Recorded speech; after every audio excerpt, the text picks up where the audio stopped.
Adjunto encontrará a General Bonaparte el decreto promulgado por la Dirección Ejecutiva de Francia para realizar el importante objetivo armado en el Mediterráneo. Se le encomienda ejecutarlo. Debe emplear las más rápidas y seguras medidas. Los ministros de Guerra, Marina y Finanzas han sido instruidos para ponerse a sus órdenes en la encomienda. Su patriotismo es la llave, y la dirección no tiene más que confiar en el éxito de la misión a su genio y amor a la verdadera gloria. Con este decreto, la famosa invasión napoleónica de Egipto comenzó. Bonaparte desembarcó en Alejandría el 2 de julio de 1798 con 40.000 soldados y llegó al Cairo el 24 del mismo mes. Un año después, salió del Cairo en las penumbras y regresó a Francia. 2 años después de su arribo, las fuerzas francesas fueron obligadas por los ingleses a salir de Egipto, no sin antes fundar el Instituto de Oriente y descubrir la llave de la egiptología moderna, la piedra Rosetta. Los propósitos reales de Napoleón para invadir Egipto siguen siendo motivo de discusión entre los historiadores. Y es que si lo vemos estrictamente desde el lado geopolítico, la campaña de Egipto con sus 40.000 soldados y sus mejores oficiales fue todo un fracaso. En ese entonces, Francia estaba gobernada por un organismo que se hizo llamar el Directoire Exécutif. ¿Qué era esto? De que fue la Revolución Francesa en 1789 hasta 1801, que Napoleón toma posesión como emperador. Este organismo era el que gobernaba Francia. Entonces, pero la influencia de Napoleón sobre este organismo era muy importante. Él políticamente era muy fuerte. Y entonces él decide hacer esta invasión de Egipto. ¿Por qué? Primero, porque le querían ganar a Inglaterra la guerra sin que fuera en el mar. Recuerden que es imposible ganarle a los ingleses la guerra en el mar. Y querían apoderarse desde Irlanda hasta la India, y obviamente entre esos planes estaba Egipto. ¿Por qué? Porque con Egipto se apoderaban del Mar Rojo y las rutas comerciales. ¿Correcto? Entonces, Napoleón tenía un fuerte motivo geopolítico para invadir Egipto, y el directorio ejecutivo también. Pero realmente este fracaso de la invasión de Egipto geopolítica no tiene nada que ver con la pasión que tenía Napoleón por Egipto. Verán, Napoleón era un fan de la cultura egipcia antigua. Él ya había leído a los anteriores exploradores que habían visitado Egipto, sobre todo a uno que se llamó Volney. Y entonces él, cuando zarpa en la campaña de Oriente, en su barco que se llamó el Vaisseau Almirant L'Orient, que era el Oriente se llamaba. Esta es la foto, bueno, el dibujo más real que tenemos de ese velero de guerra. Tenía 80 cañones. Bueno, en su barco, él pone su biblioteca personal de egiptología, y aparte se toma 3 meses antes de zarpar para reclutar a los mejores académicos del tema. Se lleva 160 savants, le dicen, o sabios, que van a ayudarle no solamente con la recolección de datos, sino a tratar de interpretar monumentos, de hacer todo un trabajo cultural importantísimo, ¿correcto? Entonces, uno puede ahí entrar en discusión cuáles eran verdaderamente los motivos de Napoleón, ¿verdad? Y no podemos caer en un juicio simplista de historia que era solamente por asuntos económicos y geopolíticos.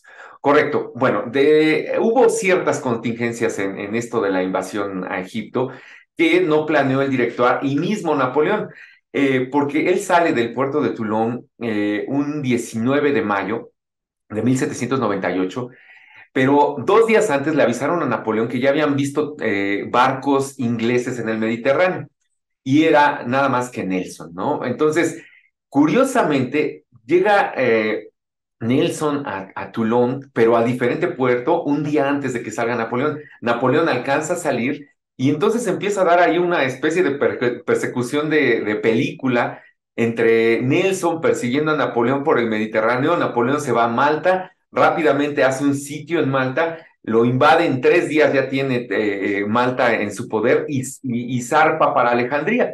Napoleón llega a Alejandría e inmediatamente desembarca y se dirige hacia el Cairo, a las pirámides, la famosa batalla de las pirámides, donde vence a los mamelucos con cierta facilidad, Y entonces el director había planificado, y el mismo Napoleón habían planificado, que esta campaña iba a ser muy rápida, es decir, ya habían calculado que iban a vencer a los mamelucos rápido, iban a tomar Egipto y a lo que sí, ¿correcto? Pero Nelson les da alcance y él en Abukir destruye la flota egipcia, perdón, egipcia, la flota francesa.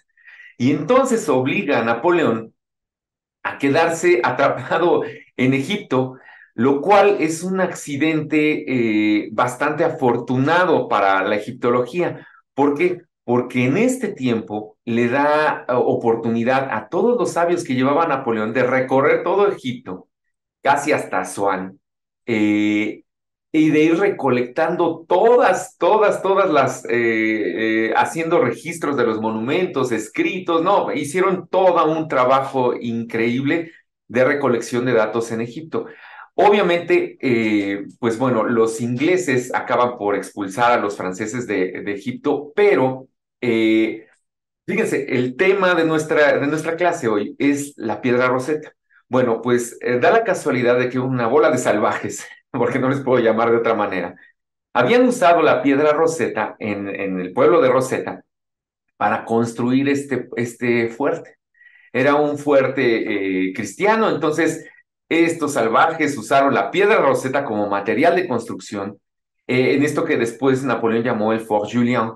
Eh, y entonces este joven Pierre-François Xavier Bouchard tuvo a bien observar que en los muros de ese fuerte estaba esta estela y le llamó la atención y dijo, no, hombre, aquí hay algo raro y la rescata, ¿no? Entonces, este joven en ese entonces tenía 29 años cuando él descubre la piedra Rosetta. Él era estudiante de la Escuela Politécnica de Francia, entonces iba en el grupo de sabios de Napoleón. Este descubrimiento lo hace el 15 de julio de 1799. Bueno, pues del 15 de julio de 1799 hasta 1801 que los ingleses forzan a los franceses a entregar la piedra Rosetta, ellos tienen tiempo de hacer varias copias de la piedra Rosetta y de empezar a analizarla, ¿correcto? Y fundan, lo más importante de todo este asunto en Egipto por parte de los franceses, que llegan a fundar lo que se llamó l'Institut d'Orient, el Instituto de Oriente, que curiosamente está fundado, bueno, se fundó en donde era el antiguo Museo Egipcio. Ya ven que ahora están haciendo el museo el nuevo Museo Egipcio, el antiguo, ahí es donde funda Napoleón el Instituto de Oriente, ¿correcto? Bueno, la piedra Rosetta es tomada entonces por los ingleses y enviada a este lugar increíble que es el British Museum en 1802, donde desde entonces está la piedra Rosetta y seguirá estando, porque la están pidiendo los egipcios, pero la verdad es que no creo que se las den los ingleses. Eh, Perfecto. Y entonces, cuando llega la piedra Rosetta a Inglaterra, empieza una carrera sui generis entre Francia e Inglaterra. Tenemos al joven Jean-François Champollion contra el médico Thomas Young. Y esta carrera intelectual entre Champollion y Young se convirtió una suerte de orgullo nacional entre Inglaterra y Francia, ya que hasta muy recientemente, ya en 1896, los historiadores se seguían peleando por tratar de comprobar que Champollion había hurtado o plagiado el trabajo de Young, pero no, definitivamente Champollion fue todo un genio de su época y logró fehacientemente interpretar los jeroglíficos egipcios y no solo los jeroglíficos, el demótico también, y le ganó contundentemente la carrera a Young. Y todavía, si ustedes visitan la página del Museo Británico, todavía van a ver que cuando mencionan lo de la interpretación de los jeroglíficos, ponen primero a Thomas Young que a Champollion. O sea que todavía le sigue doliendo esa derrota intelectual, pero ni hablar, ganó Francia, ganó Champollion, y fue un trabajo impecable que les llevó más de 20 años a los dos. De hecho, mucho del trabajo de uno era usado por el del otro, tenían correspondencia entre ellos. La competencia era una muy buena competencia intelectual, ¿no? Ahora, pero ya vamos directo a la piedra Rosetta. Vean, aquí les puse cómo es que debió haber estado la estela de conmemoración de Ptolomeo V. Esta es una conmemoración de ya un rey griego, es decir, ya le podemos llamar faraón porque pues, ya es griego. Y fíjense, tenemos solamente 14 líneas restantes en los jeroglíficos, tenemos 32 en demótico, que es la que está en medio, y el griego, que es la que está más completa, tenemos ya ahí 54 líneas, pero vean, casi la mayoría de lo que se perdió de la estela estaba en jeroglíficos. Entonces, vean, esto es lo que queda en la piedra Rosetta. Y vean, aquí está un ejemplo de cómo es que, bueno, son ejemplos muy simplistas, porque el interpretar esta piedra Rosetta, imagínense, si le llevó a dos genios trabajar 20 años seguidos para poder lograr tener una equivalencia entre lo que dicen los jeroglíficos con lo que dice el griego de la parte de abajo, pues bueno, para interpretarlo tenemos que ser simplistas en el ejemplo. Vean, por ejemplo, aquí en la parte de arriba está el cartucho que pertenece a Ptolomeo V. Entonces aquí se lee Ptolemaios y en demótico también está. Y luego también lo debemos encontrar en la parte griega. Esa es en teoría la base de este estudio, porque vean, aquí les voy a subrayar de griego entendemos un poquito, la verdad que la mayoría. Entonces, vean, esta es una P, el pi clásico de los griegos, y luego la T, Ptolemaios, ¿correcto? Entonces, esas eran las equivalencias que hacían para poder lograr interpretar qué decía una parte, otra y otra, porque obviamente lo que está escrito aquí arriba está repetido en medio y abajo, ¿correcto? Aquí abajo está un poquito ya más con los apuntes de Champollion. Vean cómo es que asignó los caracteres al cartucho y luego aquí está ya la palabra en griego, ¿correcto? Y aquí está en demótico, ven, de este lado ya está Ptolemaios en cómo se escribe en demótico. Entonces, básicamente eso fue lo que hicieron con esta piedra durante el trabajo de 20 años, imagínense.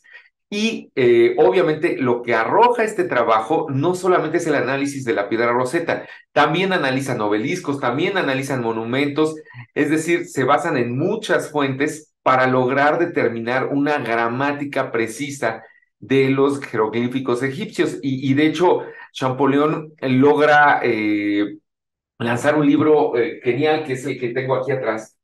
Vean, es un tomo bastante gordito. Aquí está lo gordo de este tomo, que dice aquí Les principes généraux de l'écriture sacrée égyptienne, es decir, los principios generales de la escritura sagrada egipcia.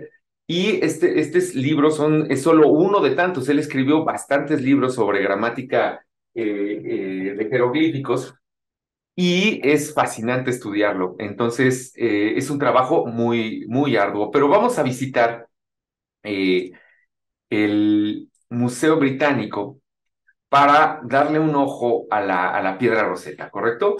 Esta es como tal la piedra Rosetta, la que está ahí exhibida en el Museo Británico. Si van al Museo Británico, les recomiendo ir temprano porque la atracción de todo el museo es esta piedra, ¿correcto? Es lo más valioso que tiene ese museo y toda la gente intenta tomarse foto ahí. Hay que irse tempranito para lograr tener una foto solito con la piedra, ¿no? Entonces, vean, aquí está la parte que está en jeroglíficos, luego la parte demótica y la parte griega aquí abajo.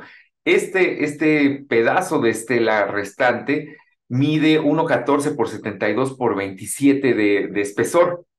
Es decir, no es tan grande y solamente pesa 720 kilos, es de cráneo de orita, que es granito negro, es como se le conoce.